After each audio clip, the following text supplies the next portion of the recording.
You're listening to Pro Booth Talk, education and insights for photo booth company owners.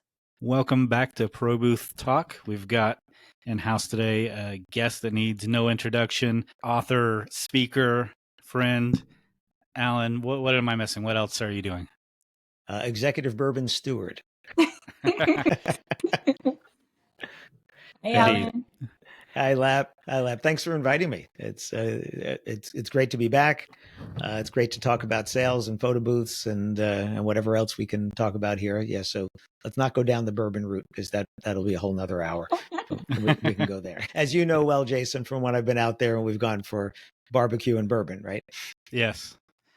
Yeah, I don't think I've been back there since then. If just fair warning to everyone, if you approach a table that has Alan sitting at it with any kind of whiskey cocktail I had an old fashioned, then that is opening the gates to a long conversation about bourbon. Yes. Absolutely. Which is a whole nother thing and a new podcast that I'll have coming out maybe later this year or next year. We'll see about that. But here we want to talk about selling photo booths, right? Yeah. Any kind of tips, or I mean, you're used to this. Is what you do 7 days a week is sales tips in the wedding industry. For anyone that doesn't know you, though, give us like the quick version of your history and why they should listen to you. Absolutely. So I started a long time ago selling wedding advertising. And then I published 2 wedding magazines in New Jersey and the Hudson Valley of New York, which if you look at a map, it's just kind of northwest of New York City.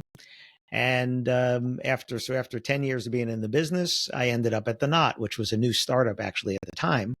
And I was regional sales director, then vice president of sales. And I created the education there. I did all the speaking. I did all the sales training internally and externally. I left The Knot in 2011, or as I like to say, I untied the knot. And that's my one line.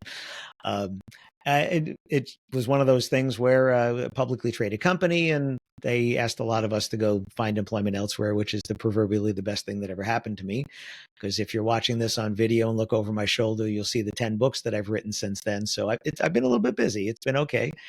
Spoken in 14 countries, taught myself Spanish. I present in Spanish and in English on the business of weddings and events. I'm a certified speaking professional through the National Speakers Association. It's about 18% of professional speakers in the world. And I'm a global speaking fellow, and there's only 40 of us in the world actually right now. Wow. So what I do is I help wedding and event businesses like yours to sell more, profit more, and hopefully have a little more fun doing it. And I know you've seen me at conferences, and this is what I do. I come to help you have a better business. I don't talk about I do sometimes talk about the customer experience on site, but those type of things and equipment and stuff like that, there's a lot of people that know that better than I do.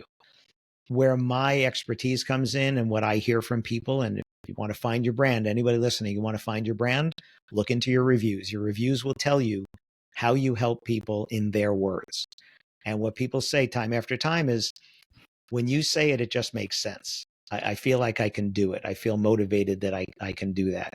And that's what I do. So I know you've read at least one of my books, if not several of them there. My most popular book is called Shut Up and Sell More Weddings and Events. And the title is fun because it came from before I was in the industry. I was actually in the car business. No grand plan for that either, by the way. I didn't have a plan to get into the wedding and event industry, and I didn't have a plan to sell cars. But my friend's father bought a car dealership, and they're like, "Hey, we need another salesman. You want to sell cars?" I'm like, "Cool."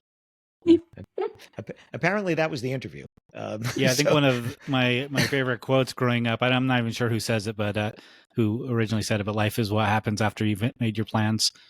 And that pretty much sums that up. Yeah. Just talking about that. Yeah, my assistant just graduated college, and she's stressing about what to do. And I said, think about the next step. That's it. Don't think about the step after that, because you don't know what that's going to be. If I look back at my resume from when I graduated college, and I was a magna cum laude graduate in marketing and accounting, and I was installing burglar alarms because I couldn't get a job in advertising. Got the job I thought I wanted at the largest ad agency in the country and left 10 minutes later because it was totally not what I thought it was going to be. managed a retail store, sold cars, sold wedding I mean, just all these things. And I know I did general contracting along the way, installed more burglar alarms along the way. That was not the plan when I went to college for, marketing and accounting. But even college, I went into being an accountant and then switched to marketing. So even during college, that's the thing that changed. So I told her, just think about the next step. And that's what we do. If we keep our eyes open, there's opportunities all the time. The big thing is, did you make a decision to go for or not go for that opportunity? It's not whether it was there, because it was there. But a lot of people just decide not to decide, which of course is deciding because you're just letting it go. Yeah. I think it's better to say, you know what? That's not right for me now. It's not right. That's okay. It's not right for me now. Maybe it'll come back around. Maybe it won't. There you go. But it's not right for me now. And that's an important life lesson, because if you just let other people make decisions for you, how do you take credit for your successes if somebody else made the decision to get you where you are, right? And I think part of that is you also have to take responsibility for your failures, because if you're not failing, it means you're not trying something new. Because if you're only trying things you can do, that's not really stretching yourself. Right. I've found in life, we have to stretch ourselves, because you don't know what you're capable of. None of us know what we're capable of until we have to get to that point where we have to make a decision. All right, am I going to try this or not? So step outside your comfort zone, basically. Yeah, that was actually a presentation that I did at Wedding MBA years ago about stepping out of your comfort zone. And there's a lot of things I've done in my life where, I just didn't know what I was capable of. I started Taekwondo when I was 39. Right? Why? Because my kids were doing it. Looked like fun. Like, sure, let's do that. Right? Ended up with a black belt at 42, a second degree black belt at 44. I know people take one look at me and say, I bet he's a black belt. I have that badass vibe. I get that. Right. Those of you that have never met me, I am not of tall stature. Let's just say that. And people don't assume that of me, but that's actually an important thing. You just never know what somebody else knows, right? I was 6 months from a third degree black belt when I hurt my back. So you don't know what somebody's capable of. I didn't know what I was capable of. But you also don't know what the next person knows. When people find out that I've done martial arts, people will say, oh, I train in this, I train in that. And I look at them and go, never would have known that, right? Never would have pictured you for Brazilian jiu-jitsu or whatever. You just don't know, because we picture whoever that is, the Chuck Norris, the Bruce Lee, the Jet Li or whatever. But, most of them are just people like us, and they're tall and they're short and they're thin and they're heavy. And I remember people in my class that, I tried to have a six pack and they went for the keg. It's just a different shape, right? But some of them were more flexible than I was in ways. And you would never pick, if you guessed, you would say, okay, it must be this guy, right? The skinny, thin, short guy here. No, it's going to be somebody else. You just never know. So, but it's fun. It's fun to say, I'm going to try something that I've never done. Failure. A friend of mine said this. He was a Fulbright scholar. He said, failure is just an unintended consequence. That's what it is. You tried something, you didn't get that result. But he also said that success can be an unintended consequence, because sometimes you try something, don't get what you expected, but you get something else. And you're like, oh, that was pretty good. That's pretty good. Yeah, and definitely. The world is filled with products that were failures at what they were supposed to be. And then they ended up with something else, right? So, I mean, I saw a commercial for Botox for migraines. I'm like, wait, isn't that for like taking out the lines? But apparently it also does that. Well, I don't think they set out to create a migraine medicine, right? They set out to do something else. WD-40. Yeah, and I can't remember specifically about Botox, but I think it was something else before it was getting rid of the lines too. Probably, yeah. Yeah. So WD-40 is water displacement formula number 40, which means there were 39 before that. But and if you notice, there's no 41 because they got it right and it's doing what it needs to do. And then they'll give you all these things you could do with it, just like duct tape, right? How many uses are there for duct tape? Well, it was supposed to be for air conditioning ducts, and then now it's for everything. Including prom suits, right? Isn't that the thing? Is some of these guys make their own clothing out of duct tape at prom time or something like that? Yeah, you will never catch me with a roll of duct tape. I hate that stuff. Just make the switch to gaff tape. Gaff tape is so much better. So much better. brought my wife a roll of gaff tape one time, and she's like, "Where has this been all my life?" Yeah. It's just amazing. So now she's never without it. So Pretty close now to we're the getting perfect tape for sure. Yeah. It sticks when it's supposed to, and it comes off when you need it to, and that's it. And we are Unless off it on touches some itself. tangent. If it touches itself, it's done. It's one unit now. Yeah. The other one, have you found alien tape yet? Alien tape is a thick, you know, the little clear squares you can stick stuff on with, like 3M has the little, right? Just imagine that like 2 or 3 times as thick and as wide as a roll of duct tape. And let me tell you, this stuff sticks amazingly. But if you need to take it off, the sheetrock is coming with it. We've already had that happen where I've had to patch the wall because that's how well this stuff sticks. It's there. So put it where you need it to, but don't expect that you're going to take it forever. Off. It will be there. I'll look into it. Yeah, alien tape. It's probably in the as seen on TV aisle. As our most new tapes. It's a very popular as seen on TV product tape. Yep. Yes, it is. Yes, it is. Like Flex Seal. Those good old days. So you're right. I have read at least 2 of your books. How many did you say you had? Whatever you said was way 10. more than I didn't realize it was that so many. there are 7 titles, but one of them has different editions. So Shut Up and Sell More has Shut Up and Sell More Weddings and Events.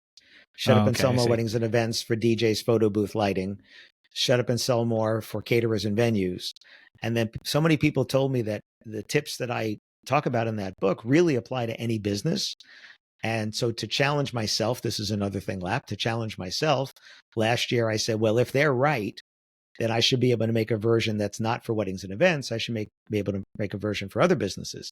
So the purple cover behind me is Shut Up and Sell More of just about anything. That's what it says on the cover. So those top ones are all the same book basically, but targeting different audiences and focusing on which is, just Smart. niching in even bigger there. Yeah. So how many are available audio wise? Because that's where I'm looking for books. I don't actually read books, so maybe that's why I thought you had fewer. Are not all of them available? No, they're all available on audio. So okay. All 10 are available on audio, and this is interesting. 8 of them I did, and 2 of them were done with a virtual voice by Kindle Direct Publishing, which is an Amazon company. So I had done the original Shut Up and Sell More Weddings and Events, and I did Shut Up and Sell More of just about anything. And then I did all my other books. So Why Are They Ghosting Me? Stop Selling and Help Them Buy, and so forth. And Kindle Direct Publishing came to me and said, hey, listen, you have these 2 books on Kindle. They're not on audio. Would you like us to do them with a virtual voice? And I kind of did that Scooby-Doo, like, what? Like, what do you mean? Like, are you going to clone my voice? No, we're not going to clone your voice, but we'll give you 10 voices to listen to. You pick a voice, and we will have this virtual voice read your book. So I'm curious. Why not? Sure, yeah. So in the morning, I said yes. And in the afternoon, it was done. And I went and listened to it. So the Shut Up and Sell More Weddings and Events DJ Band Lighting Photo Booth Edition is on audio, not in my voice, but it's done by a virtual voice. And then the Caterer Edition, the same thing there. And then I had 7 of the books in Spanish. And I had asked them, I said, do you do Spanish? And they originally didn't, but then they came back.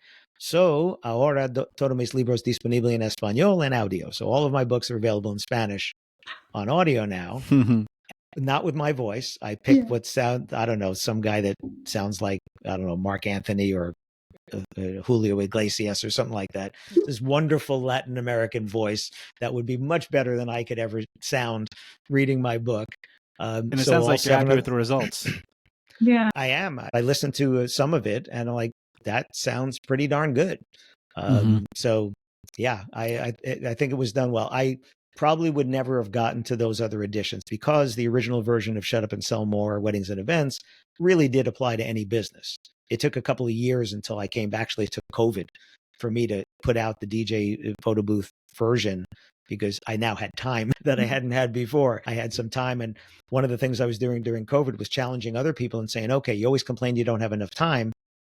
What do you have time for that you didn't before? So for me, it was that. It was writing the DJ photo booth version, writing the caterer venue version, and writing Why Are They Ghosting Me? So I did those three were some of the things that I did during COVID, besides doing French lessons.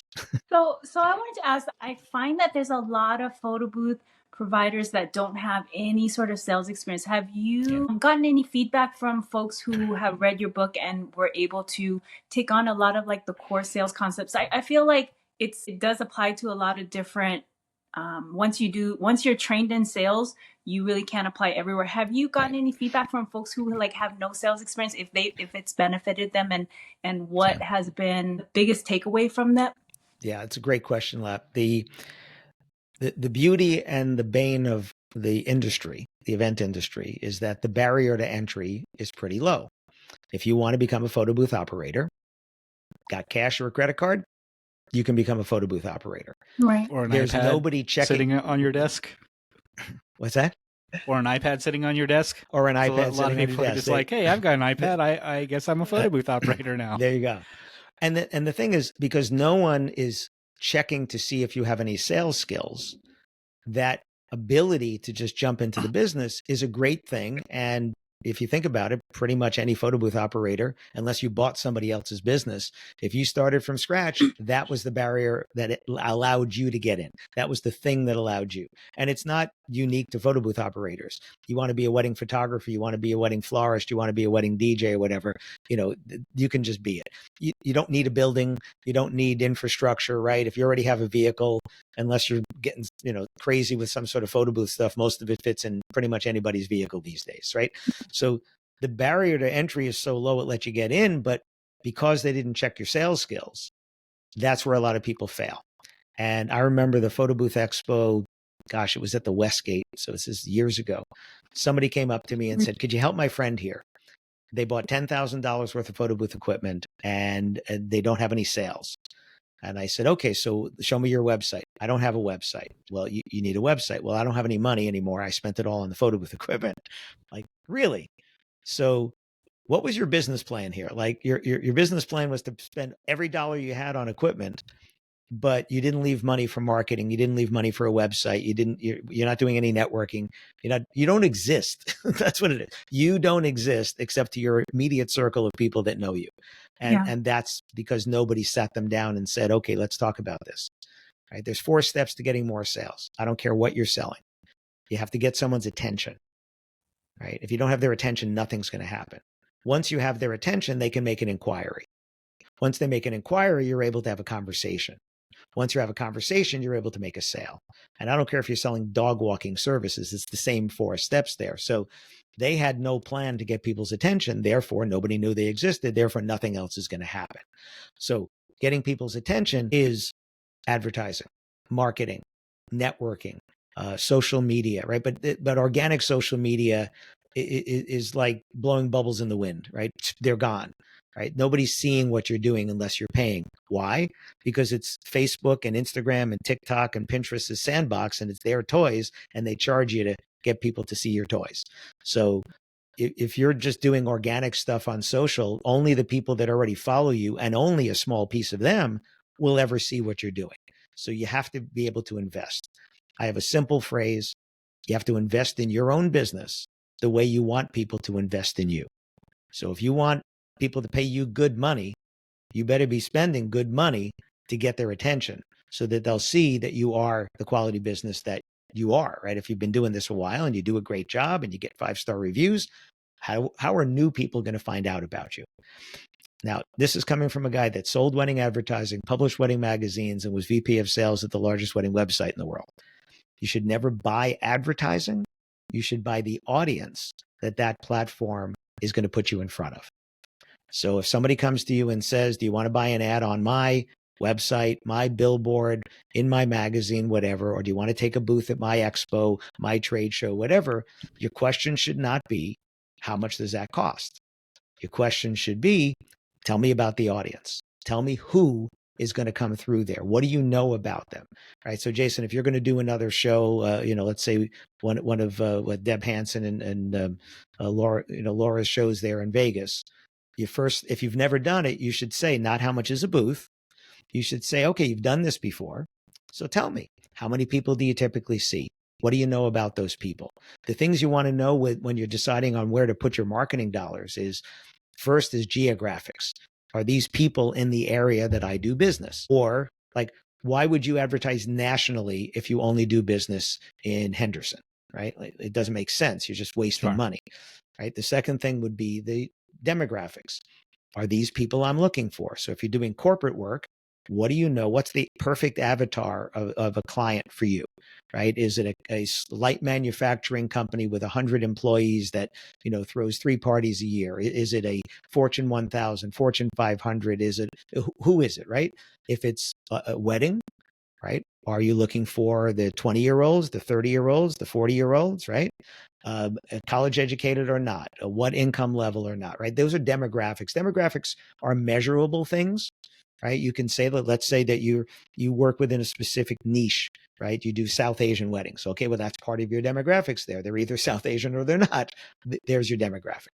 The third is a little harder, and that's the psychographics, is why do people choose you as opposed to somebody else? So what is it about your business? What is it about the way you do business, the results that you provide? Because we don't sell photo booths. We sell the results of choosing you, which is different than the results of choosing somebody else, right? I'll come back to that. Just hold me to that. Make sure I come back to that. So geographics, demographics, psychographics, those are the things you want to know about an audience to know, are these the people I want to be in front of? It's like you can't say, I'm going fishing. All right, what are you fishing for? Fish? No, that doesn't work. What kind of fish? Right? Yeah. You're not going to find a coho salmon in a lake in Nevada, right? They only run up in the Northwest, so you're not going to find them. But if you say, I'm looking for this brook trout, this rainbow trout, this bass or whatever, well, now I know where to look for them, what kind of bait to use, what kind of equipment to use, and so forth. You have to kind of hone in on that. So the first step getting more sales is this marketing networking. Networking is important, right? People refer people they know, they like, and they trust. You can't just expect people to refer you just because you're in business. And you can't expect them to refer you just because you do a good job. I've had people say that to me. Well, they should refer me because I do a good job. If you don't do a good job, get out of the business. Like, seriously, like you shouldn't be in business if you don't do a good job. So that's table stakes. Right there's your ante, right? They'll use a Vegas thing, right? There's your ante. You do a good job. That's the minimum, right? That you can't stand on that. You have to tell me more than that why it would make a difference. Yeah. So the whole. What do you find is the biggest mistake that photo boothers have when approaching sales? Yeah, you're selling photo booths instead of selling experiences. That's what it is. The biggest mistake that a photo booth operator makes is selling the equipment. Because unless you're selling the equipment, well, even if you're selling the equipment for someone else to operate, right? Because I know some people, that's part of their business model is you can come and, we'll drop off this unit and there you go. If all you're selling is equipment, somebody sells it cheaper, right? There's always somebody can sell it cheaper. If you want them to spend more money, then what you have to sell is the results of choosing you as opposed to the results of choosing someone else. I did a podcast on mine. My podcast is called Wedding Business Solutions. That's my business name. That's also my podcast name. I did a podcast. Are your results really better or are they just different? And the truth is, you'll never know if they're better. Like, just think about it. That party is going to happen on that day or that night or whatever with those guests. It will never happen again. They could have another party, but it won't be that party on that night with those people that are there. So since you're the only one, since only one company will be providing the photo booth or photo booths for that event, we'll never know if the results are better with somebody else or if they're better with you because we have nothing to compare it to. The important thing is that the customer perceived that they're going to get better results from you. And that's why they choose you. And that's why they'll spend more money, because if they perceive that your results are different and they want your results, they have to pay your price to get them. So the first mistake is that people are selling, it's a 360 booth. It's a ring roamer. It's an iPad stand, or it looks like an old fashioned camera or whatever. Okay. But you're not selling equipment. I had somebody came to me at one of the photo booth expos and said, I'm deciding on a mirror booth. And one of them was like $3,000 and one of them was, I think, 10,000. I'm just making numbers, but I think it was a big difference like that. Yeah. So let's say it was 3,000 and 10,000. They said, which one should I buy? I said, I don't know. I don't have the knowledge to tell you what the difference between that is, but I will tell you this: whichever one you get, charge the customers the same. And they said, well, one of them costs 3 times as much as the other. I said, right, they're not paying for the technology. They're paying for the result. And if they get a good result, and it's a mirror booth versus a mirror booth. Now, you know this one was 3 times as much as this one. And maybe it's because it's more durable, maybe because it has a better warranty, or maybe because it'll last longer, or maybe because it's lighter, or maybe because it breaks down better. I don't know, but you chose to spend 3 times as much. That's not their issue. Just like if I call an Uber and a Hyundai pulls up or a Mercedes pulls up, I'm paying to get there. I'm not paying for the car unless I chose a luxury car or a black or, or a XL or something like that. But when you just order the basic Uber and sometimes a Mercedes or a BMW shows up, it's like, cool, but I'm still just going to get to the restaurant. So whatever. Yes. Right. Now, why do you order the XL? Why do you order Uber Black, where you're going to get the luxury car? You do that because you want a different result, right? We're going to San Francisco for my son's wedding, and there are going to be 6 of us need to get around town. We're not renting a car. We're going to be getting XLs every time. Otherwise, we're getting 2 cars. Because we need to put 6 people in it, and that's a need. And that's why we're going to spend more than we could for a cheaper one where we're just not going to fit. So people pay for results. So don't sell the results of choosing you. So Lap, what you want to be doing is having a conversation with someone about the results that they want. Every time you get an inquiry for a photo booth, there's 3 questions that you need to be answering. The first one is, what's the occasion? There is an occasion every single time. There's an occasion. No person is by themselves and calls up and says, I need to rent a photo booth for me. Right? There's nobody else here. It's just me. Right? Nobody's going to do that. They have a phone. They could do that themselves on a phone. So there's always an occasion. Second question, who's coming? Right? How many people are coming? Age range, right?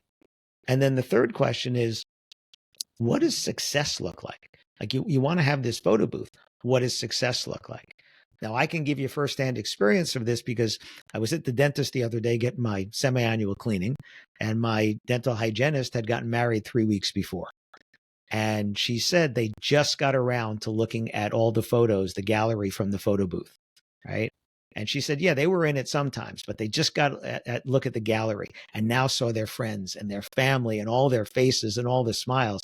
And just the way she was describing it to me was validating her purchase, because she was so happy to be able to see that all of that happened. I don't know what kind of photo booth it was. It doesn't matter. Her reaction is what matters. Her reaction is what you should be selling to the next person, right? I have a photo strip up here. I have a cork on my wall to put family photos and stuff there. And there's a photo strip there with my wife and I at our friend's son's wedding from 2020, right? So 4 years ago. But every time I look at that photo strip, I see us dressed up. I can picture, this happened to be a little camper trailer that the photo booth was in.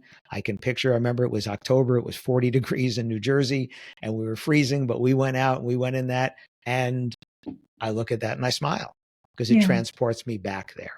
So are you, and it didn't have to be a camper, right? It could have been any type of photo booth.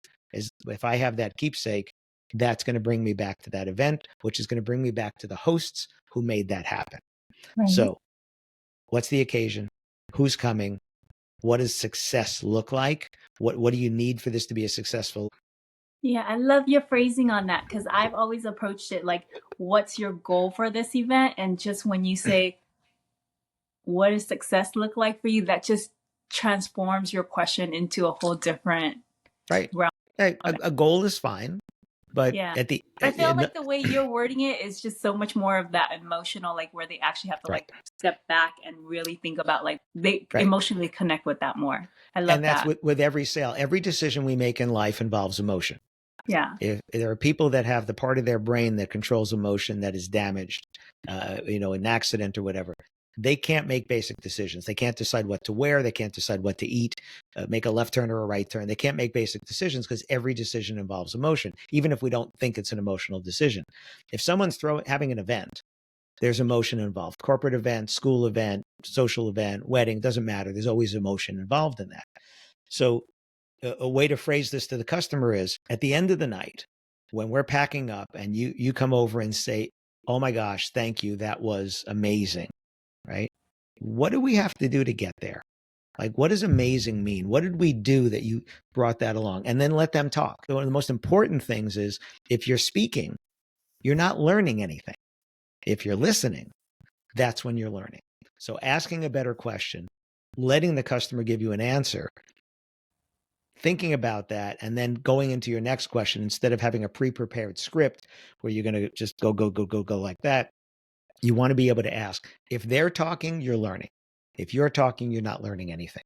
So one of the biggest mistakes that any of us make is talking too much instead of involving the customer in the conversation. And sometimes you want to tell them something, so turn it into a question instead of just telling them something more about it.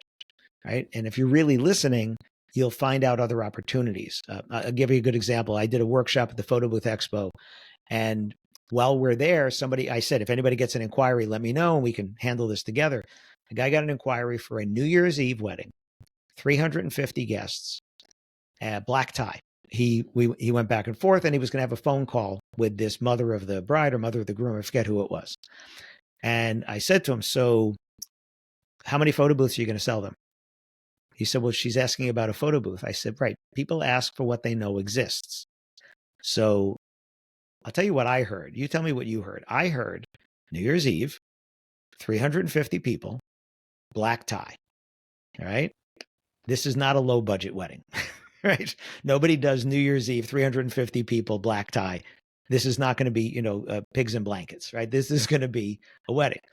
So I said, I don't know exactly what kind of photo booths you have, but this is what I would be trying to sell her, and I hope you can fulfill this. Those people are showing up, black tie, evening gowns, hair and makeup done, new dress, new shoes, whether they own or rented the tux, everybody is just dressed to the nines. They will never look better than when they arrive. So the red carpet experience is, you have somebody with a step and repeat taking pictures, and you're going to give them the picture at the end of the night, and that is how good they look. Because after 5 hours of dancing, they're not going to look that good, right? Second thing is, there's a cocktail hour. During the cocktail hour, the couple is off taking pictures. So the couple doesn't see what's going on there, but you need a photo booth. Maybe it's just an iPad stand kind of one or something small, but you need people who want to, hey, we look good. Let's get some pictures. Get pictures with friends here. Great. You have that. I said, there's a 360 somewhere. That's a big venue. 350 people. That's a big venue. There's a 360 going on somewhere. And then ask about the after party. It's New Year's Eve. There's an after party. And the after party, you're going to get somebody with a ring roamer who's going to walk around taking pictures of all the fun. So I saw a red carpet experience, cocktail hour, 360, and ring roamer. That's what I saw. And he's like, oh, but she just asked about a photo booth. Right, because she said, oh, photo booth. Let me ask about a photo booth. You're going to talk about the experience of the guests never looking better than that, the experience about giving your guests something fun while you guys are off taking pictures, the experience of the 360 for the interactivity of it, and the experience of the ring roamer, so the photo booth comes to you instead of you having to go to it. Yeah, one of the biggest takeaways from that conversation to me is every other client every other photo booth company that person reached out to is just sending a bounce back with their packages. So even if they don't get all those things, you've created a conversation and a relationship with that person. And if they do just get a photo booth, they're probably going to go with you anyways, because there's that human element where everyone else just sent the bounce back email that says, here's our 3 packages to choose from. Right. So again, people are asking for what they know exists or what they've seen, right? Like if they've only ever seen a photo booth at a place, then how would they know to ask for 2, right? If they've never seen a 360, how would they know to ask for it, right? So people are asking for what they know exists, whether they've experienced it themselves or whether they've somehow thought about it. So if he can have that conversation, right? And just think about it. How much would that cost, right? The red carpet experience, the iPad, the 360, the ring roamer, right? What are we talking? $5,000, $6,000, $7,000? I don't know, something like that, right? 350 people, New Year's Eve black tie, $7,000 is a drop in the bucket for what they're spending. And if they want them to have that experience, they will do it. Remember this, all budgets in the history of the world are made up, right? Phil M. Jones is an author of Exactly How to Sell is his most popular book. He's got all these offshoots to it. And he said that in this audio program I heard, all budgets are made up. I'm like, well, yeah, of course. Everybody makes a budget up. The question is, did you use historical data or did you pull the number out of thin air? So when they say we have a budget of $2,000 for a photo booth or $3,000 or $5,000 or $10,000 or $2,000 or $1,000 or whatever it is, it's because that's their benchmark if they even have one. Or like you said, Jason, somebody just sent over a price list and said, here, it's $995. There you go. So they have nothing to compare it to. But if you think about any time in your life that you spent more on something than you intended to, it's because the results you wanted were not available for the price that you originally budgeted. That's it. That's why we spend more, whether it's another photo booth, whether it's a car, whether it's a phone or a computer or whatever. You spend more because you want results that weren't available at the number you originally set. So provide them with results that they didn't know existed. Provide them with experiences that nobody talked to them about. And if they want those experiences and those results, they have to pay that price. And if they say, hey, but the other company is charging less, you say, listen, if you want their results, go ahead, go with them. If you want our results, you go with us. And then you can be a little cockier and say, listen, if they could give you the kind of results we can, they would charge what we do. Yeah, I don't even think that's cocky. That's just positioning your value. Yeah. Well, yeah, actually, cocky would be adding on to that. Say, if they could give you the kind of results that we can, they would charge what we do. Maybe they're just not there yet. That's a little cocky. There you go. Maybe they're not just there yet. We're adding that in right away. Maybe they're just not there yet. Yeah, maybe it's just not yet. And of course, it's something we try to do internally a lot is obviously selling the solution instead of products or services or, equipment. And it's something that we have already kind of addressed on a previous podcast. But what we do internally is something that we call choose the limo. If someone's trying to compare different photo booths, we'll say the same thing like you said with Ubers. If you call an Uber, they're all going to have backup cameras. They're all going to have seat belts and air conditioning or whatever. But if this is your wedding, if this is a landmark celebration, don't choose a limo or don't choose an Uber. Like that's not even what you should be looking for. Choose the limo. And that kind of helps them paint the picture of the experience. Like, why are you choosing a limo? Obviously, that also is going to have the backup cameras and the seatbelts and the air conditioner, but it's the experience that a limo brings. The first class, someone opened the door for you, fully stocked bar, someone that's, actually went through a background check instead of just some random Joe. And Ubers are great. We use them all the time. And if you're having a birthday party for your kid in your backyard, pick an Uber. Just get a $300 photo booth. But if this is your wedding, choose the limo. And then we kind of let them. And as far as the kids' party, if you find out what's the occasion, it's my kid's party, who's coming, you find out the people, where is it? And you go, okay, well, they're not $300 photo booth people, right? Mm-hmm. They're spending money on this party. I remember going to a kid's first birthday party, and the kids slept the entire party.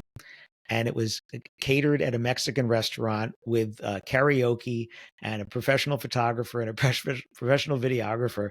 And I'm sitting there in a booth with friends from the old neighborhood. And we're talking about whatever happened to like cupcakes and ice cream, and somebody said that. And I said, well, come to our house because that's what we do. Like if this is supposed to be a kid's birthday party, let's have a kid's birthday party. That's what we do, right? This kid slept the entire party and that's what it was. But so, why? Because they can. And some people do that because they can. And if they want your results, they'll do that. And you also have to understand certain clientele will not spend less money because they don't feel that it could be good enough if it's only that much, right? And that's a funny thing with pricing just in general is some people will look at a price and go, I can afford that, but I don't know that that's going to be good enough. So I will spend more. And that's a value proposition. It's not an affordability thing. If you go and look at a parking lot and you look at all the cars, all the trucks, they all got there. They all got there. They're all in the same parking lot. They all went from somewhere and they got there. Why did the person who walks up and gets into the 10-year-old car do that, and the next person gets into a brand new car? right? Why does somebody walk over and get in a Chevy and somebody walks in and gets in a BMW, right? It's not necessarily affordability, not at all, right? I don't drive a new car because I drive 5,000 miles a year, but I fly 100,000 miles. I just can't justify having a new car sitting in the garage and making a payment on it when I drive 5,000 miles a year. I can afford one. That just doesn't make any sense for me. Every time I change the oil and it's 5,000 miles in a year, I'm like, yep, I'm keeping this one. Right? Yeah. That's it. Besides the fact analogy. that, yeah, I mean, my favorite feature is that it's paid off anyway, but that's another story. So, but you think about affordability. Warren Buffett, one of the richest men in the world, right? He lives in the same house he bought in the 70s. Clearly, with tens of billions of dollars in net worth, he can afford another house, but he doesn't. The offices of Berkshire Hathaway are just some offices in an office building, not the whole building, because Berkshire Hathaway is a holding company for, that they own all these other companies or parts of all these other companies. He doesn't have a ton of people that work there, doesn't need it, right? It's not giving a need that he's going to spend money on, right? Yes, he flies on a private jet because he invested in NetJets. So he's part owner of the company. So yeah, he's going to fly on there. So there are some perks of being a multi-billionaire, right? But sure. A perk is he could afford any car in the world, and yet he chooses not to. I think he drives a Cadillac and drives it for a couple of years and then donates it to a charity, right? Not affordability. Incredible. So just think about it with your customers. Talk about results for them and their guests, whoever's coming to this event. And if they want your results, they have to go with you. So I think some of our listeners probably want to ask, if you're able to pitch your services and you establish that you are better than, you are the one that they need, and it comes down to just price, which I know for a lot of us, that's a huge hurdle for many of us. Like, you're selling your services, you created that value to your client, and that client agrees. They're shaking their head like, yes, I want this. I love what I'm hearing. Mm-hmm. And when you throw that price at them and you get that pushback, like, wow, that's way beyond my budget. Like, what advice do you have for owners who want to overcome pricing as their... Well, pricing's going to be an objection for a lot of people. As a matter of fact, if you're never hearing price objections, raise your price today. Yeah, I love that. Everybody should not be saying yes, right? So if you're not getting any price objections, that's a problem. What you want is when somebody objects to the price, you need to be talking about value, not just talking about price, because again, there's always somebody that's cheaper. So let's talk about that objection. The first thing is, what is an objection? That objection is a statement. That is more than we budgeted. That's way more than we budgeted. That's a statement. That doesn't mean I won't go with you. How many times has somebody told you that and gone with you anyway? Right? So that's the first thing is. Now, if that happens all the time to you, you're fishing in the wrong pond. That means the people that you're bringing in just don't have a budget for what you do.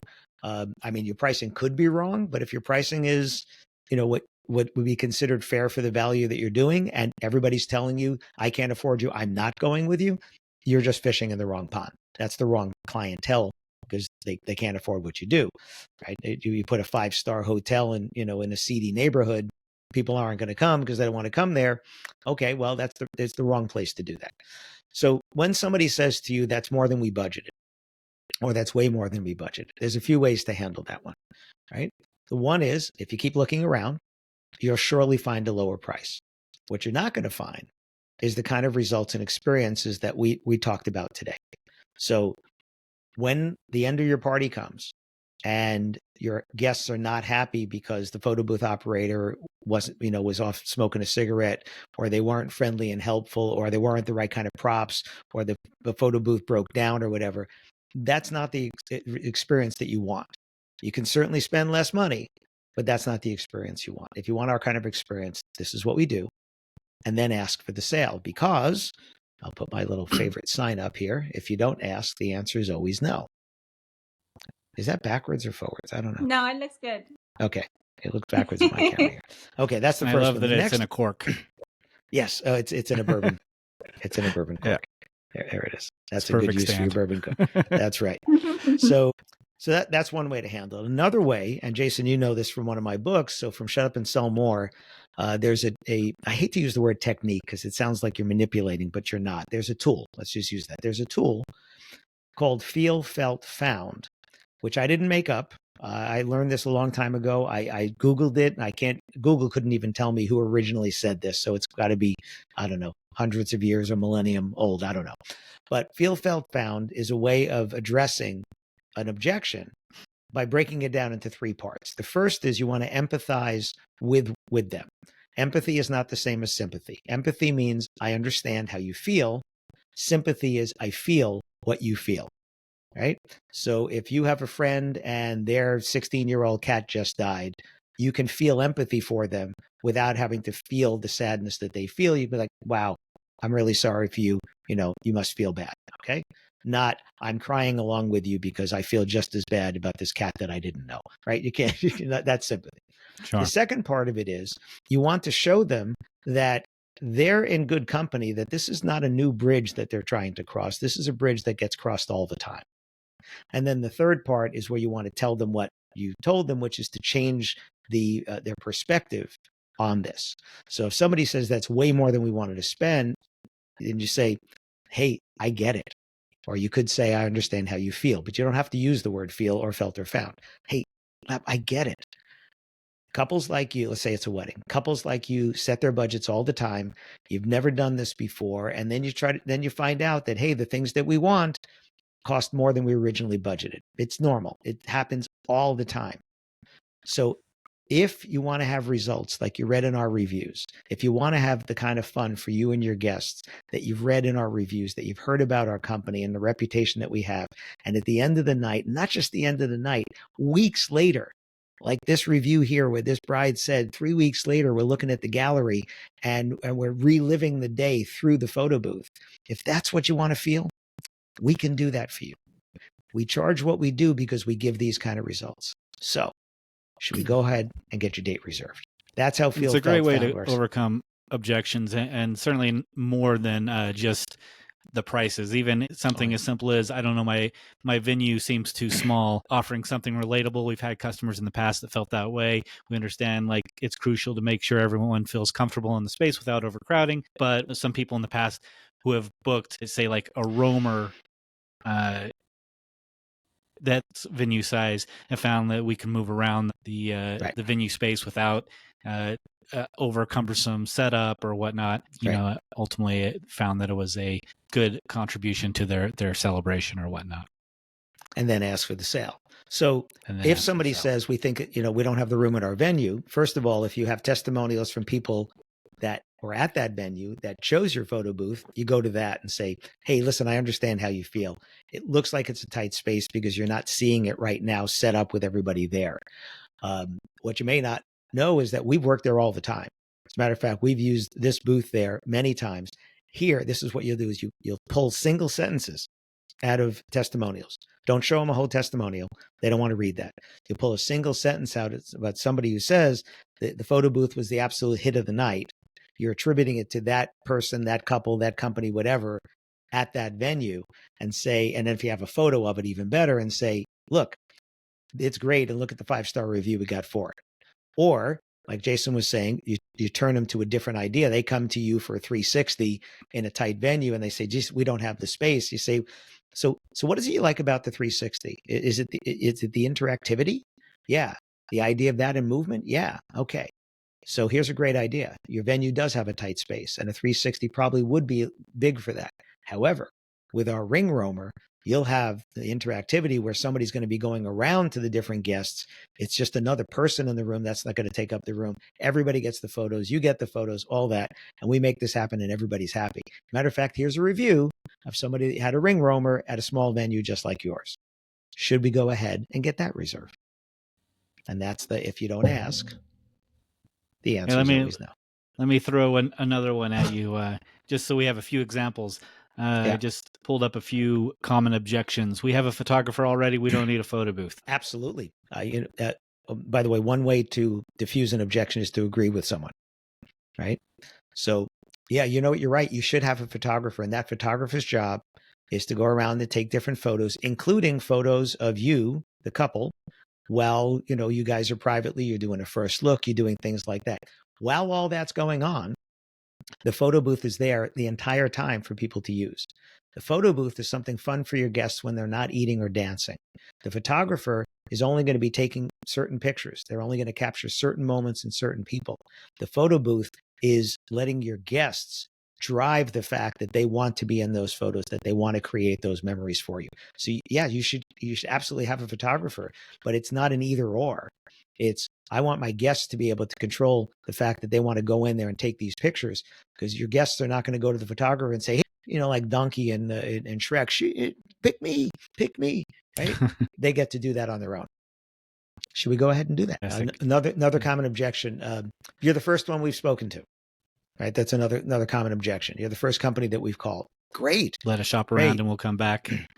Right. You know what? When people make a list and they say, okay, these are the companies that we came up with. Here's our first choice, our second choice, our third choice. And you know how often people make us the first choice? Because of our reviews, because of our reputation, because of the not just the quality that we do, but the experience that we create. It happens all the time.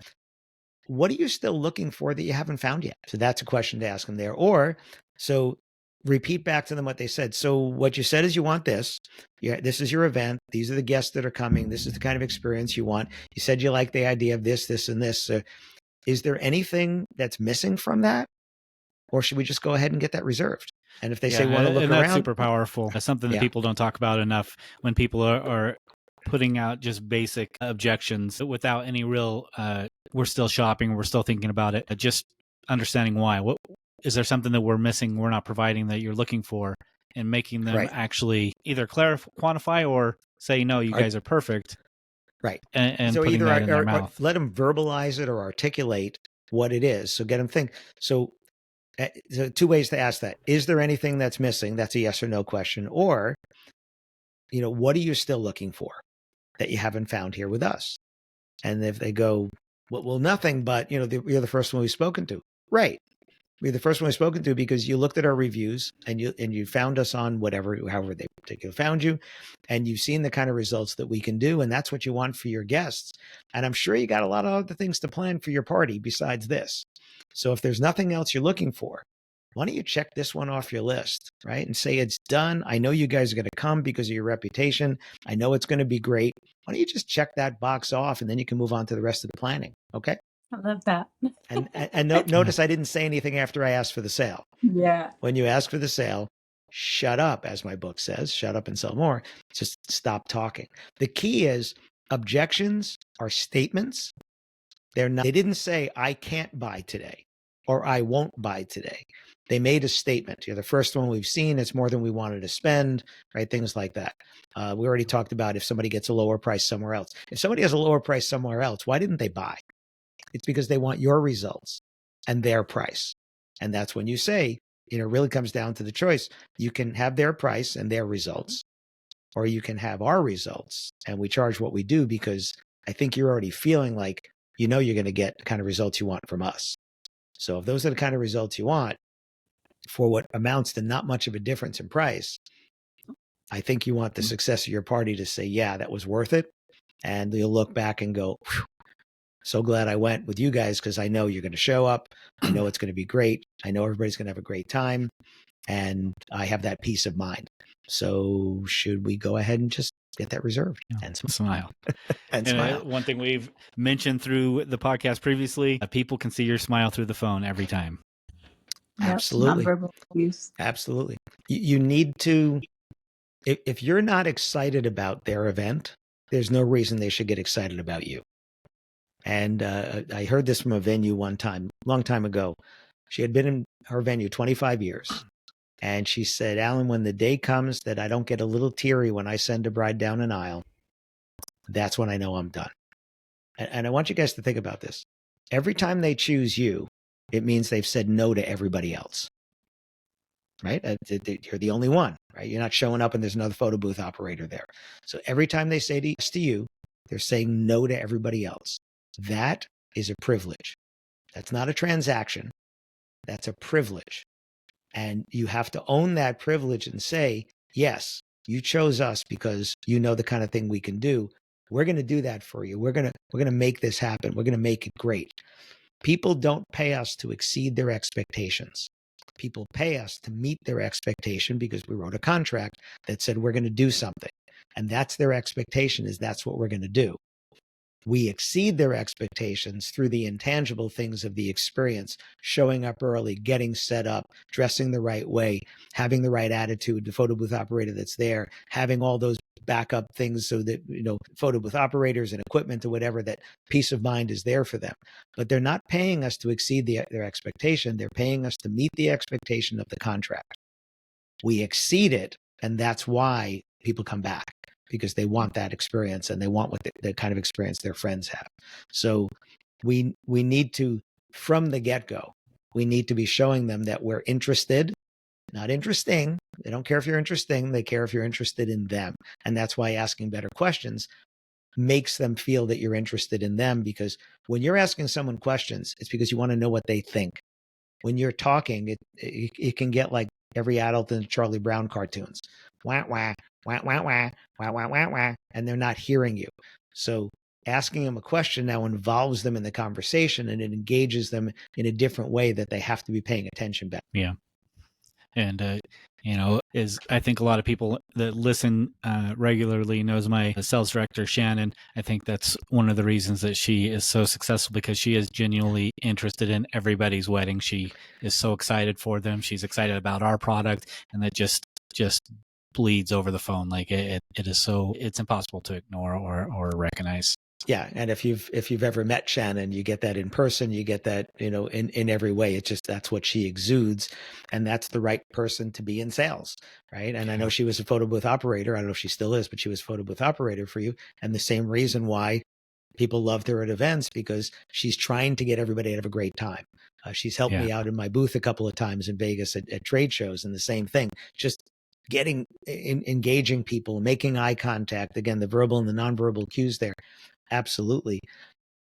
But if you're not that person, right, let's just say not everybody's that person. If you're not that person, you can still learn to do this better. You can still learn to ask better questions. You can still learn to be engaging with people. I mean, if you're not a people person, then get somebody else to do the sales for you. Because if you want to have a successful business, you need someone who is genuinely interested in helping people, because that's what we do. If you're just trying to make it transactional, you can do it. I mean, there are people that have businesses and make profits by just being transactional. But if you want to have a more successful business, you're going to do it by engaging people, talking about results, and having them choose you, and having them pay more because they want to do business with you as opposed to somebody else. That's what sales is about. It's not about sales pitches. Sales pitches are talking at people. You might as well be the Disney tour guide. On your right is Magic Mountain, and on your left is Cinderella's castle. And it's always the same pitch, right? Because the only person talking is the person on the microphone, as opposed to, let's get people involved here, right?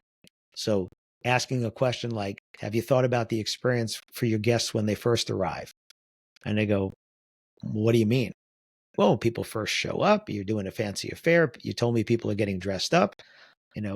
What if we had something right away that people could take a picture right away, and boom, hair is perfect, makeup is perfect, they look great, right? All the clothing looks great. Start off with that. I mean, that right from the get-go, we're saying you're important. The way you look right now, we want to memorialize that for you, and you as the host going to get that as well. Would that make sense? Right? I didn't even say how to get there, right? I didn't talk about the equipment. I didn't say what the equipment was going to be. It could be a photographer with a camera.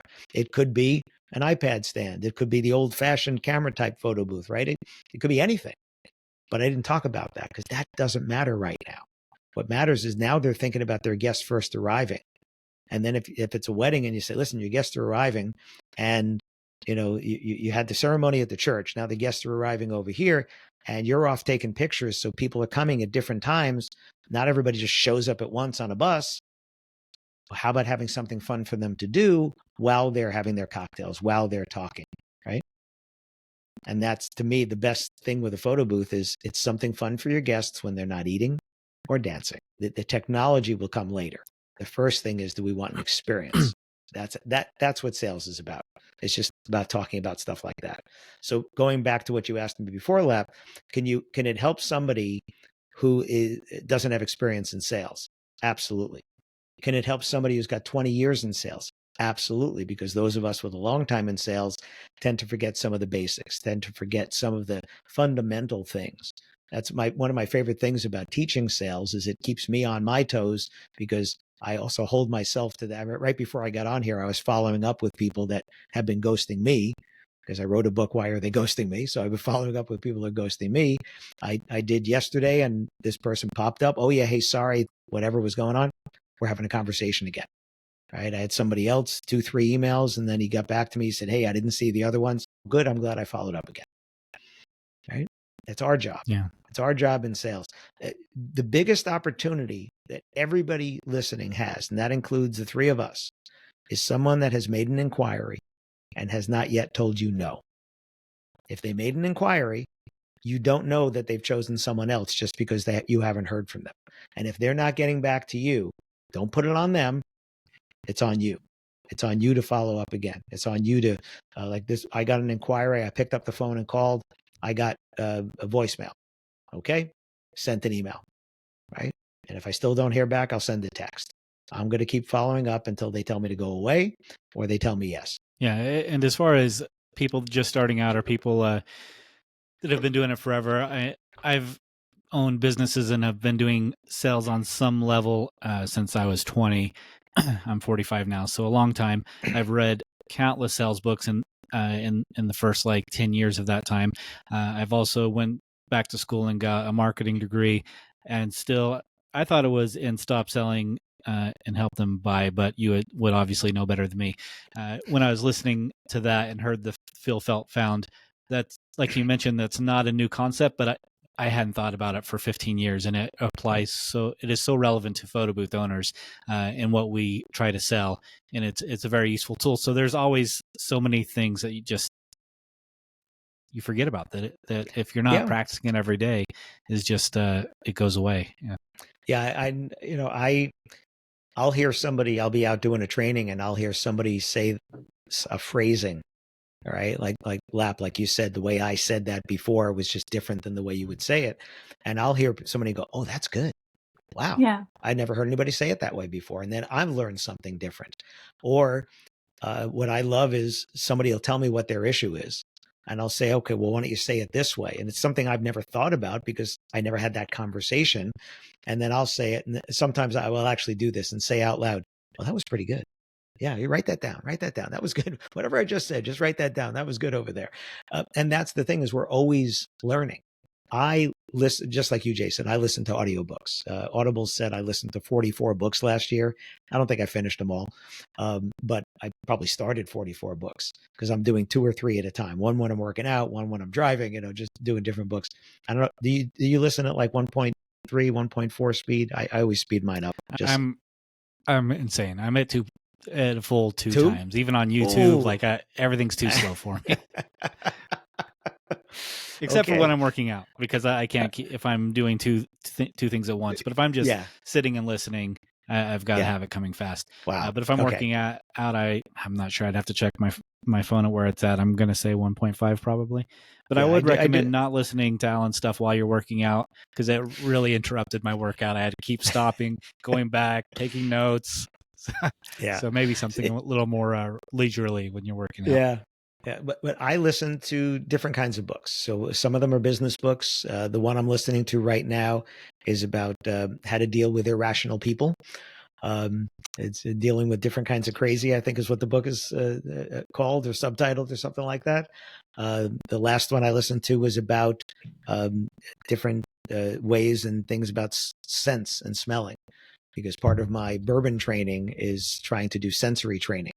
So I listened to this book about smells, but I've also listened to sales books and marketing books and just different things just to expand. And then I just have this thing, like I told you about Adam Grant, the guy at the Wharton School, and his book, Hidden Potential. And he's got another one that was a Give and Take. And Give and Take was a great book talking about how people are either a giver, a matcher, or a taker, right? You're either a giver because you give without expecting return, you take without expecting to give anything, or you match, meaning I give you, but you're going to give me. And the most successful and the least successful people are the givers. The givers that get taken advantage are the least successful. The givers that know when to stop giving, they're the more successful because they give without expecting to get back, but they get back because they gave without expecting to get back. And that really is the best plan in life, as opposed to keeping score. And I've had this happen to me just many times in my life, where I give, and then when I need, people are trying to give me without me asking, because they see you need, I want to give you because you've always given me. Great example, my son who's engaged, I introduced them to a wedding planner that I know. And he's got a business that's entertainment and wedding planning and video and photo booths and lighting. And they spoke to him and they really liked him, and they said, okay, they're going to go with him. And then he told them he's not going to charge them because of all the help that I've given him, throughout his business. And that's not why I recommended him. I recommended him because he's the right person, but he wanted to do this for me. Really, he's doing it for them, but he wanted to do it because of what I've done for him. We didn't ask. Nobody asked. I wouldn't ask him to do it for nothing. That wasn't the point. The point was, who's the right person? You're the right person. There you go. And that was, just that give and take coming back. Awesome. Yeah. Yeah, but books expand your mind. I had a sales call the other day, a sales training call with entertainment company in New Jersey. And there was 3 guys and me. And one of the guys, when Shut Up and Sell More first came out, Jason, that was, I think, back in 2016, he posted a picture. He was on vacation, reading my book on vacation. And his comment was, "This is the first book I've read since high school." Wow. I was like, and I remember that. I mean, what is that? It's 8 years ago. I remember him posting that picture and that comment. It's like, wow. And a lot of people have told me that, because you're listening to the audio, so I'm literally reading you my book. But my books are written conversationally. It's just me writing it in my voice. So doing an audiobook for me is very easy, because I wrote it that way. I wrote it to be conversational. It's not a textbook. And it's my a lot books are easier when I know you too, because I don't just hear your voice, I hear you, and I see Right. you making your faces. I know your mannerisms, so it's a lot easier to listen to. You know that I'm talking with my hands while I'm doing this audiobook. Yeah, because I do it. I'm standing doing my audiobook. The last one I did was actually using this equipment here. It's my podcast equipment. The first 7 I did in what I call my studio is actually my closet, because it's the best acoustics that I had in the house. And I'm standing and reading it off an iPad and reading it into my phone on an app with a good microphone. But I'm standing there and I'm gesticulating with my hands, because I want you to feel the energy of it. I want you to feel the emotion. And if I was sitting in a chair, it would be closing me in. So literally wanted to have that coming out. So, that's why I do it. But yeah, it's fun. You know me, so you can see it, but it's kind of like radio for other people. If you've never seen the person in person, it's like, what did they look like? All right. And then I've actually had this happen to me 3 times at least already, where people have come up and said, I love your webinars, or I love what you did, or whatever. I thought you were taller. And I think it's my voice, for my size, my voice is deeper and it's fuller and stuff like that. So I get it. I knew it was a compliment. It was just a really weird one. Like, I thought you had hair on your head, not on your chin. No, Yeah, that's the new style. It is. Bald head with beards. That's what we do now. What was the comedian? I forget the guy's name, but he said, you don't put marble tops on cheap furniture. There you go. I like that. Well, but he did follow it up and say that you do put it on antiques, but that's another story. So one of the things about sales. So I was traditionally trained by like old school. I don't know if companies even onboard staff and salespeople like they did back in the day. Like I started sales in like I'm gonna age myself, like 1999 or something like that.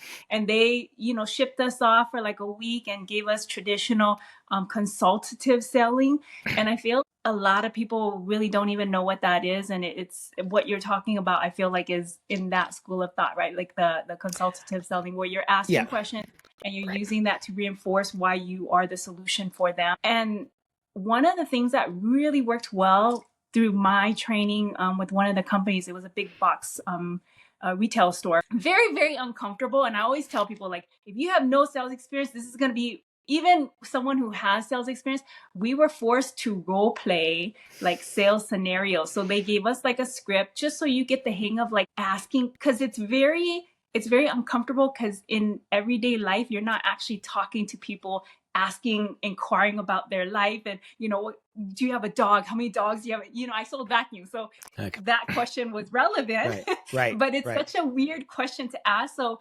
I always try to stress to people, like, you can't just in your mind think about it. Get like a family member, get a friend, and just role play. And it feels really uncomfortable at first, but if you go through the sessions enough, you'll start having those answers ready. Like, especially like the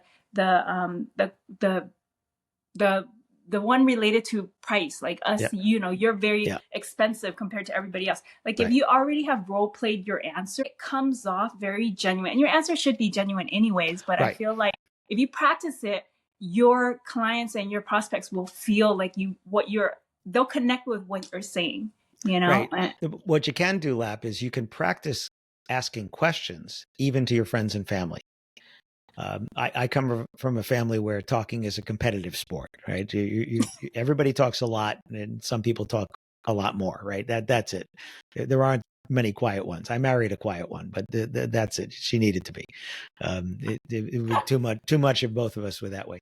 But what you can practice is, you can do this at networking events. You can do it with friends and family, is practice answering with a question. So when someone tells you something, dig deeper, ask them to tell you more. Tell me how that made you feel, right? Tell me about, what else was going on that day. If the other person is talking, they feel better about you. If you're talking, they feel you don't care about them. So going to a networking event, you go to a networking event and meet somebody for the first time. So I say, let's say you and I are meeting for the first time, right? Hi, my name's Alan. What's your name? My name's Lap. Right. Now, if we stop there, right, it's awkward. And if I say, oh, Lap, nice to meet you. What do you do? And you say, I run a photo booth company. Right. And if I go, okay, right, the conversation's over again. That's why now I could go a couple of different ways here. I could start telling you what I do, or I could dig deeper and say, a photo booth company. Really? That's great. What do you love about that? Yeah. Now, what do you love about that is getting them to get to their emotional center there and tell me what they love about it, as opposed to what they do. What you do is run a photo booth company. What do you love about that? What is it that gets you up in the morning and says, I want to do? That's what I would be doing if we met at a networking event. I would be digging like that. And then you're thinking, I like this guy. Yeah. Right. As opposed to, you say, Lap, and I say, Alan, and I say, what do you do? And you say, run a photo booth company. You say, well, I'm a speaker and I'm also an author. I've written 10 books. I just finished writing my part of the 11th book here. I've spoken in 14 countries, Lap. Did you know that? No, probably didn't know that. I also taught myself Spanish. And you're thinking, I need a drink. And Lap's already looking around trying to find a way out away from this conversation. Right. So think about that in a sales situation. If the customer is talking to me about things that mean something to them, the customer is now feeling emotionally connected to me, which means they're going to want to do business with me more than somebody who is just being transactional. So that you can practice this in any situation. You could practice this at the fast food restaurant, right? I did this today. I had to return something at the UPS store. I had to drop something off, and my wife had an Amazon return, and I could see that the woman there was just flustered, right? She was by herself in the store and whatever. So she comes over, and I said, staying cool? Because it's really hot here, and not as hot as you guys in Vegas there, but in the upper 90s here in Jersey is hot, right? And humid. We have that other thing, that humidity thing going. That other thing. Yeah.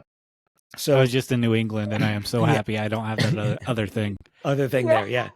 Yeah. I'm headed to San Antonio next week, where it's going to be upper 90s and upper 80s humidity. It's just not going to be fun. But anyway, so I said, if she was, pulled out her thing to scan the thing, like without any conversation, I said, staying cool? She goes, I'm trying.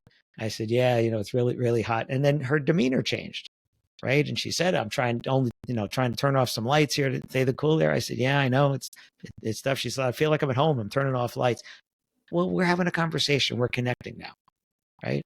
I got what I wanted. She scanned the thing and she took the package, but I also let her vent a little bit, feel a little bit better about it, right? You can be a better customer too. You want to get better service from someone, you can be a better customer. Yeah. You walk in and scowl at somebody, you're going to get scowl back. You walk in and smile, you're going to get smile back.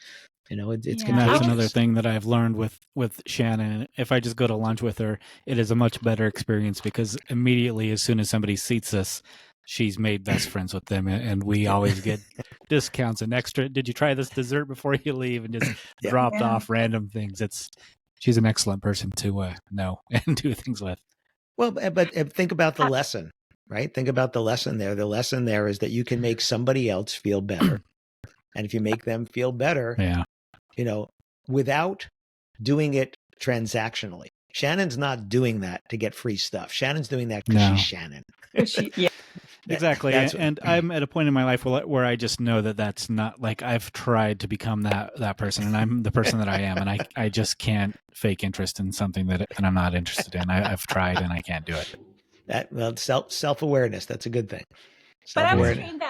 trained that that's like the concept of like a 1 minute friend. So like you connect with that person, not just outside the whole, what you're saying, outside the transaction. You're Right. just connecting with that person, becoming their friend, because people do business with friends. And if they trust you, then they'll actually, let down their guard, and they'll actually listen to the advice that you're giving them. So when you're pitching to them, you're not actually pitching like a sell. You're educating them on a solution or multiple solutions. Well, so that's how I approach. Right. So I would erase the word pitch from your lingo, because a pitch, think about, what does a pitcher do? A pitcher throws a ball, right? Yeah. That's pitching. That's at somebody. What you're going to do is have a conversation with someone who, unless you're doing cold calling, that's a separate thing. But I would imagine that most of the people listening are not doing much cold calling. If you're responding to an inquiry, that's someone that has already expressed interest. You have a need. And that's why my latest book that Jason thought that Field Found was in is called Stop Selling and Help Them Buy. Yeah. And that's because they came to you. They're already a buyer. They came to you, find out what's the occasion, who's coming, what does success look like, help them get to that success. That's not pitching, right? Pitching is telling you features and benefits without knowing what you care about. The truth is, most people won't need to know most of what you know. What they'll need to know is just enough to know that you're the right choice to give them the kind of results that they want, not the photo booth they want, the results that they want. And that's the key. So I erased the idea of pitching, right? When I would train new sales reps at the Knot, I would bring them out to the office that we have in Omaha, Nebraska. I'd sit them down, and for 4 days, I would sit there with them, talking to them. No slides, no decks. There was a binder that they were going to leave with that had all the products in it. And I didn't talk about that. I talked about our customers, who they are, what their challenges are, how to ask better questions, how to find out what they're trying to accomplish so that we can help them get there. And it used to frustrate my sales admin team, because they're like, why don't you ever open up that binder? I said, because the binder is like the owner's manual in my glove box in my car. It'll tell me the features and how to use them, but it won't tell me how to sell them, right? I'm teaching them how to sell. That's there for reference. You can go through the product with them. I'm going to teach them how to sell. And that's what I did. I taught them who is our customer, what are the challenges that they have, how to find out what those challenges for this one is. And then we're going to hear the same objections. It's more than I wanted to spend and all those other things. But we had great sales. Why? Because we were asking the right questions, not pitching. I love that. Well, I know that you could talk about sales all day, but I also know you have a busy schedule, so I want to wrap things up. I do want to conclude with just some personal endorsements, because I have been in the experience to do that. I have read, like we discussed, or listened to 2 of Alan's books. Alan mentioned that he does have a podcast, so if you want to hear more of the things that he has to say, check out his podcast. What is it called, Alan? Wedding Business Solutions. And it's on Apple, it's on YouTube, it's on Spotify, or just go to podcast.alanberg.com, ALANBERG, podcast.alanberg.com, has the links there right to all those. And there's 260 episodes at this point, something like that. Right. So, and they're short. Mine are 5 to 10 minutes. We typically run longer. We planned to do like 20 minutes when we started, but the conversations, we don't want to cut things off. Alan will also probably be talking at almost any not association, but industry Conference. event Yeah. that you go to, as far as Mhm. Wedding MBA or the Photo Booth Expo. This is going to be published on October 2nd, so he will be in just a couple weeks from this time at PBX London. Make sure you check out his lecture or his speaking, whatever you want to call it. I've seen him many times, and we still there are so many speakers at PBX that come back, and I feel like I've already seen that. I don't need to see it again. But anytime Alan's speaking, me and my entire team will always be in the very front row, because there's just always something new that we want to hear. He will also have workshops typically, and I have sent my staff through his workshops. Yep. Before doing that, I reached out to peers in the industry that had done that to get their recommendation, and everyone fully endorses. I've never heard a negative word about his workshop, so you may want to check that out. And any expo that you're going to, he'll have information on whatever he's got going on the site as well. So just want to thank you, Alan, for taking the time to spend with us and talk about sales a little bit. Yeah, and you can go to my website, alanberg.com, ALANBERG.com. Link to the podcast is there, a link to my shop. And if you're listening to this and want to get a paperback version of my book, just go to the shop and put in the coupon code podcast, and you will get free shipping from me. So if you want to get the paperbacks, if you want to get the Audible, they're on Audible. If you want to get them on Kindle, they're on Kindle. Y todos mis libros disponibles en español. And un de mes livres disponible en français. I don't know if there's enough attitude in that. You want to do that last one again? Un de mes livres disponible en français. No, that just sounded German for some reason. Yeah, that was German to me. That was kind of German speaking French. I don't know. I'm going to get myself in trouble now. That's exactly what we are. Well, thank you for having me on. It was just always fun talking to you. And it was such a pleasure. We could definitely keep going, but I'm actually on doing a webinar in about 20 minutes from now. So October, if you're over in the UK, come and see me there. I am doing a workshop the day after in another part of the UK. You can find all that information on my website. And if anybody has a question, you can reach out to me directly through my site. You can email me, text me, call me, fill out my contact form, smoke signals, whatever, one of those. Perfect. Thanks again, Alan. And thanks everyone for joining us. To keep the conversation going, join our Facebook group, Pro Booth Talk Community. If you enjoyed this podcast, consider showing your support by subscribing, liking, reviewing, or sharing this topic with someone in the industry.